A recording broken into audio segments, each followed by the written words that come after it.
नमस्कार, news watch India देख रहे हैं आप। मैं हूं आपके साथ सुरभि राजपूत। हाजिर हूं मैं दिन भर की बड़ी खबर लेके। आज हम इस बुलेटिन में बात करेंगे पीएम मोदी के द्वारा किए गए लीडरशिप कॉन्क्लेव के उद्घाटन की।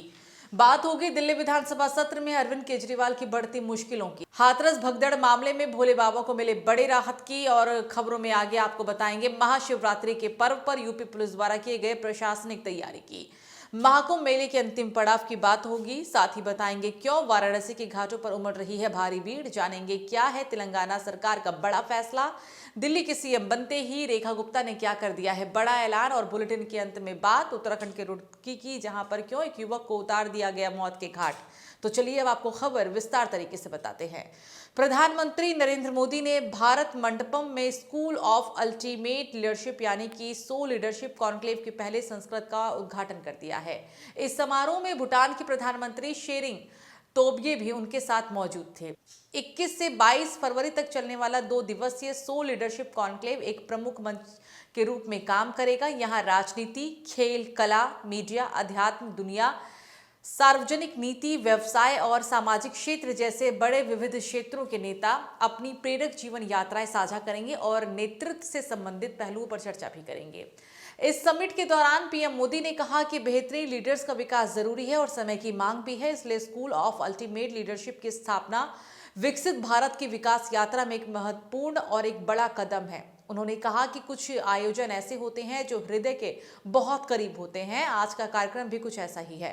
राष्ट्र निर्माण के लिए बेहतर नागरिकों का विकास जरूरी है। व्यक्ति निर्माण से राष्ट्र निर्माण, जन से जगत। किसी भी ऊंचाई को प्राप्त करने के लिए आरंभ जन से ही होता है। तो वहीं इसी बीच भूटान के प्रधानमंत्री शोरिंग तोब्गे ने कहा कि प्रधानमंत्री जी, मेरे बड़े भाई, जब भी मुझे आपसे मिलने का मौका मिलता है मैं खुशी से झूम उठता हूँ। मेरे गुरु, जब भी मैं आपसे मिलता हूँ मैं एक लोक सेवक के रूप में और भी अधिक मेहनत करने के लिए प्रेरित होता हूँ। स्कूल ऑफ अल्टीमेट लीडरशिप प्रधानमंत्री नरेंद्र मोदी की एक सोच है और ये प्रामाणिक नेताओं को विकसित करने और उन्हें महान भारतीय गणराज्य की सेवा करने के लिए सशक्त बनाने के लिए पीएम की अटूट प्रतिबद्धता का एक और प्रमाण है। तो दिल्ली में बीजेपी की सरकार बन चुकी है। सरकार ने अब अपना कामकाज करना भी शुरू कर दिया है। बीजेपी सरकार ने विधानसभा का सत्र बुलाया है। दिल्ली विधानसभा को ये पहला सत्र 24 से लेकर 27 फरवरी तक चलेगा और इस सत्र में कैग रिपोर्ट को भी पेश किया जा सकता है।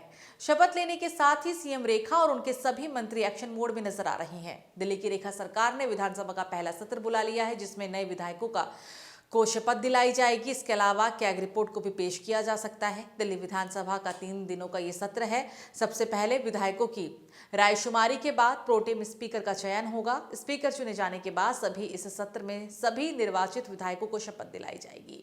ये सत्र 24, 25 और 27 फरवरी को होगा।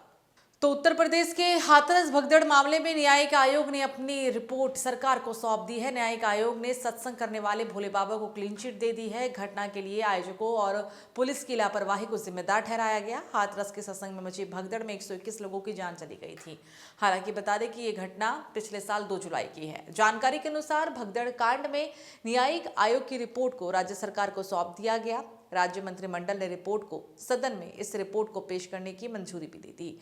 रिपोर्ट को वर्तमान बजट सत्र में सदन में पेश किए जाने के आसार है। रिपोर्ट में इस भगदड़ कांड के लिए पुलिस की लापरवाही को जिम्मेदार बताया गया है। साथ ही घटना के पीछे आयोजकों को मुख्य जिम्मेदार माना गया है। रिपोर्ट के मुताबिक आयोजकों ने सत्संग के लिए सुरक्षा मानकों का पालन नहीं किया था और जांच में यह भी पाया गया है कि भगदड़ के पीछे भोले बाबा की कोई भूमिका नहीं थी। अव्यवस्था और कुप्रबंधन इस घटना का कारण बना। इसके साथ ही भविष्य में ऐसी घटनाओं को रोकने के लिए न्यायिक आयोग ने कुछ सुझाव भी दिए और इसके मुताबिक ऐसे आयोजनों पर पुलिस अफसर खुद हर आयोजन स्थल पर जाकर भ्रमण करें। चलिए खबरों में आगे बढ़ेंगे। बात यूपी के बुलंदशहर की करेंगे, जहां महाशिवरात्रि के पर्व पर कावड़ यात्रा को लेकर अब जिला प्रशासन अलर्ट मोड में आ गया है। बुलंदशहर डीएम श्रुति शर्मा ने कावड़ मार्गों का निरीक्षण किया। महाशिवरात्रि के पर्व पर लाखों की तादाद में श्रद्धालु भगवान भोलेनाथ के मंदिरों में जलाभिषेक करेंगे, जिसकी विवशता को ध्यान में रखकर प्रशासन ने तैयारियां भी शुरू कर दी है। जिला प्रशासन के द्वारा शिव भक्तों को आराम करने और भोजन पाने के लिए जगह जगह तिराहों और चौराहों पर भंडारों का आयोजन किया गया है। कावड़ यात्रों पर बिजली के खंभे भी लगाए गए हैं। डीएम का दावा है कि कावड़ मार्गों पर जगह जगह स्वास्थ्य विभाग की टीम भी तैनात रहेगी। यहाँ से बाकी प्रदेशों से जैसे राजस्थान से भी लोग आते हैं और बाकी जनपदों जैसे मथुरा, अलीगढ़, हाथरस से भी लोग आते हैं। तो जो सारे कावड़ मार्ग हैं उन सबको निरीक्षण SDM CO द्वारा भी जॉइंटली कर लिया गया है, मेरे द्वारा भी कर लिया गया है, ताकि हमारे कावड़ उठाने वाले भाई और बहनों को किसी प्रकार की कोई भी अ, उनके लिए इशू ना हो। इसके लिए मार्ग भी सारे सही करा दिए गए हैं। जगह जगह पे लाइट व्यवस्था, पानी की व्यवस्था, टॉयलेट, ये सब चीज़ों का करवा दिया गया है। इसके अलावा जो हमारे यहाँ का सबसे प्रमुख मंदिर है अहार में जो पड़ता है अंकेश्वर मंदिर, वहाँ की भी व्यवस्था पूरी तरह से करवा दी गई है। तो प्रयागराज में चल रहा महाकुंभ अब अपने अंतिम चरण पर पहुंच चुका है। 26 फरवरी को महाशिवरात्रि के अंतिम अमृत स्नान होगा और ऐसे में उम्मीद जताई जा रही है करोड़ों की तादाद में श्रद्धालु यहां पर पहुंचेंगे भी। बड़ी तादाद में श्रद्धालु ट्रेनों के माध्यम से प्रयागराज पहुंचेंगे और वहां स्नान करने के बाद ट्रेन से ही वापस लौटेंगे। ऐसे में भीड़ को कंट्रोल करने के लिए रेलवे ने कमर कस ली है। उत्तर मध्य रेलवे, उत्तर रेलवे, पूर्वोत्तर रेलवे और पूर्व मध्य रेलवे के विभिन्न स्टेशनों पर होर्डिंग एरिया भी बनाए गए हैं।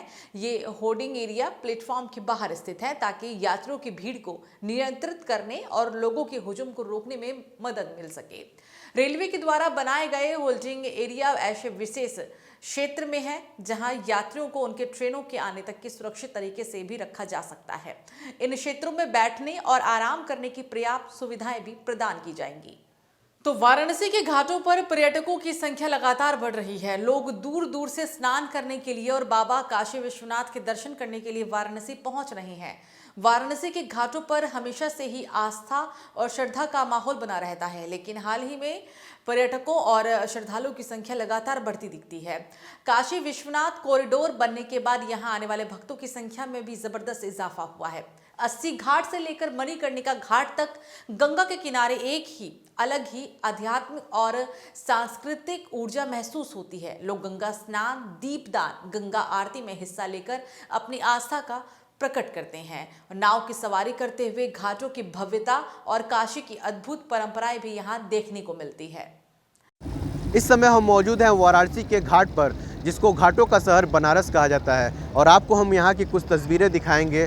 लोग आए हैं यहाँ पे, पर्यटक और श्रद्धालु यहाँ पे दूर दूर से जो लोग, देख लीजिए आप, यहाँ दूर दूर तक आपको दिखाई दे रहे होंगे। बोट पे लोग घूम रहे हैं, यहाँ पे घाटों पर लोग माँ गंगा का दर्शन कर रहे हैं। कुछ लोग यहाँ पे गंगा में स्नान कर रहे हैं। काफ़ी संख्या में देखिए यहाँ पे लोग, कुछ लोग यहाँ पे पिंडदान कर रहे हैं। तो तेलंगाना सरकार ने रमजान के महीने को देखते हुए एक बड़ा फैसला लिया है और उसके तहत अब पूरे रमजान के महीने में राज्य के सभी सरकारी मुस्लिम कर्मचारियों, शिक्षकों, अनुबंध कर्मचारियों, आउटसोर्सिंग और सार्वजनिक क्षेत्र के कर्मचारियों को एक विशेष छूट दी जाएगी। सरकार के आदेश के तहत इन कर्मचारियों को 2 मार्च से लेकर 31 मार्च तक ऑफिस और स्कूलों से 1 घंटे पहले शाम को 4 बजे घर जाने की परमिशन दे दी जाएगी। हालांकि साथ में ये भी निर्देश दिए गए हैं कि अगर किसी कर्मचारी के काम की ज्यादा जरूरत है तो उन्हें ऑफिस में ही रहना पड़ेगा। राज्य सरकार के इस फैसले की बीजेपी ने आलोचना भी की। बीजेपी नेता अमित मालवीय ने कहा कि हिंदू त्योहारों के दौरान ऐसे छूट क्यों नहीं दी जाती। बीजेपी विधायक राजा सिंह ने इस आदेश को तुष्टीकरण की राजनीति भी बताया। चलिए खबरों में आगे बढ़ेंगे। बात अब उत्तराखंड के रुड़की की करेंगे, जहां मंगलोर झबीरन जट गांव में एक 26 साल की युवक की निर्मम हत्या कर दी गई। गांव के शमशान घाट के पास कूड़ेदान में युवक का खून से लथपथ शव बरामद हुआ। सूचना मिलते ही पुलिस और फॉरेंसिक टीम मौके पर पहुंची। मृतक युवक की पहचान गांव के ही निवासी अंकित के रूप में हुई है। मृतक युवक के परिजनों ने कहा है कि युवक बीती शाम से लापता था और अब अंकित का शव बरामद हुआ। देखिए, मॉर्निंग में सूचना मिली थाने को कि यहाँ पर एक बॉडी पड़ी है, तो हमारे इंस्पेक्टर मंगलौर तुरंत यहाँ पे पहुँचे। फिर हम लोग भी यहाँ पे आए, तो लग रहा कि हत्या का मामला है। चाकू से कई सारी कट हैं। बाकी सस्पेक्टेड या जो परिजनों के द्वारा संदेह व्यक्त किया जा रहा है, उसमें हमारी टीमें काम कर रही हैं। जल्दी हम घटना का क्या कारण है, कौन इसके पीछे, वो घटना क्रम हम जल्दी खोलेंगे। सुबह मम्मी को लेकर हम जा रहे थे कहीं, तो ये फोन पे, इसके फोन पे आया फोन हत्या तड़के लड़के का, किसी का हत्या तड़के लड़के ने बताया तेरे नाम की जो है वो दे रखी है सुपारी, कोई भैया जी है, भैया जी नाम से। तो बोलने लगा कि भाई मुझे, मैं तो जानता नहीं, सभी नहीं पता तो कौन है भैया जी। अच्छा। तब उसने बताया मुझे कि मेरे पास मेरी सुपारी दे रखी, कोई भैया जी नाम आदमी कोई, ये बताया। फिर अभी क्या हुआ, आपको पता लगा क्या मर्डर हो गया, क्या हुआ? हाँ फोन आया मेरे पास, तो सूचना गई गाँव में, तब आई यहाँ पे भाई कि किसी ने मार दिया, मार के यहाँ टंकी पे डाल दिया। तो फिलहाल बुलेटिन में मेरे साथ इतना ही। आप देखते रहिए न्यूज़ वॉच इंडिया। नमस्कार।